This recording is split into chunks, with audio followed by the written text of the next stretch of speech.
Hello दोस्तों, एक बार फिर आपका स्वागत है आपके अपने चैनल हेलो साइंस में। तो आज की वीडियो में हम नेचर के सेकंड फंडामेंटल फोर्स के बारे में बात करेंगे। वीडियो को जरा सा भी मिस ना करें क्योंकि वीडियो बहुत खास होने वाली है।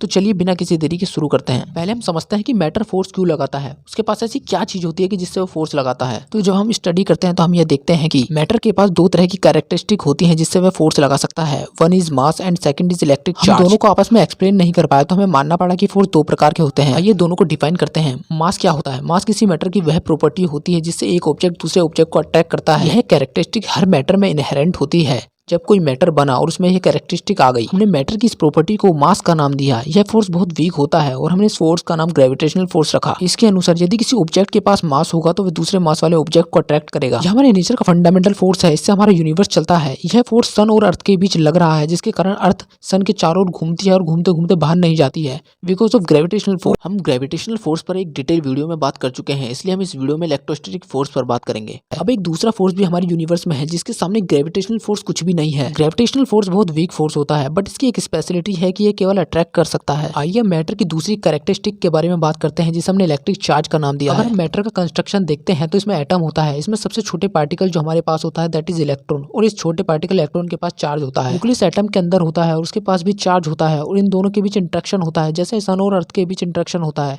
अर्थ को सन के चारों ओर घूमना पड़ता है, वैसे ही एक एटम में एक इलेक्ट्रॉन के पास चार्ज होता है और उसे पॉजिटिव के चारों ओर घूमना पड़ता है। और मैटर के पास एक प्रॉपर्टी होती है जो एडिशनल टू मास होती है। इनके बीच एक फोर्स लगा रहता है जिसे हमने इलेक्ट्रोस्टैटिक फोर्स का नाम दिया। इलेक्ट्रिक चार्ज भी मैटर की एक इनहेरेंट प्रॉपर्टी है। जैसे मास थी, जैसे ही एक इलेक्ट्रॉन बना उसके पास चार्ज आ गया। उसे कोई चार्ज देता नहीं है, जब वो नेचर में बनता है तो उसके पास ऑलरेडी चार्ज होता है। इलेक्ट्रॉन के पास मास भी होता है और चार्ज भी होता है क्योंकि इलेक्ट्रॉन से एटम बनेगा, एटम से मॉलिक्यूल्स बनेगा और मॉलिक्यूल्स का कलेक्शन मैटर है। अब हमने दो चार्ज पार्टिकल के बीच लगने वाले फोर्स को देखा और स्टडी किया। हमने इस दौरान अलग अलग एग्जांपल्स को देखा। एक चार्ज बॉडी दूसरी चार्ज बॉडी को खींच रही है तो हमने डिक्लेयर किया कि दो चार्ज बॉडी के अंदर भी फोर्स ऑफ अट्रैक्शन होता है। इस बार हम दूसरी चार्ज बॉडी लेकर आए तो हमने देखा कि वह दोनों रिपेल कर रहे हैं। वी आर कंफ्यूज कि चार्ज होने से अट्रैक्शन होता है या रिपल्शन, क्योंकि हमने ग्रेविटेशनल फोर्स में देखा था कि आप कोई भी दो मास वाली वस्तु लाइए वो अट्रैक्ट ही करती थी, लेकिन चार्ज में ऐसा नहीं होता है। We could not explain it कि चार्ज बेसिकली अट्रैक्ट करता है या रिपेल करता है। जब हमें कोई एक्सप्लेनेशन नहीं मिली तो हमें फाइनली यह एक्सप्लेनेशन बनानी पड़ी कि चार्ज ही दो प्रकार के होते हैं और हमने इन दोनों को नाम दिया। One is positive charge and second is negative charge. और हमने इसे इस प्रकार से एक्सप्लेन किया कि एक तरह के दो चार्ज सदैव या तो अट्रैक्ट करेंगे या फिर रिपेल। जो इन दोनों के बीच यह फोर्स लग रहा है यही फोर्स है fundamental of electricity. Now gravitational force is very strong force. यह केवल अट्रैक्ट कर सकता है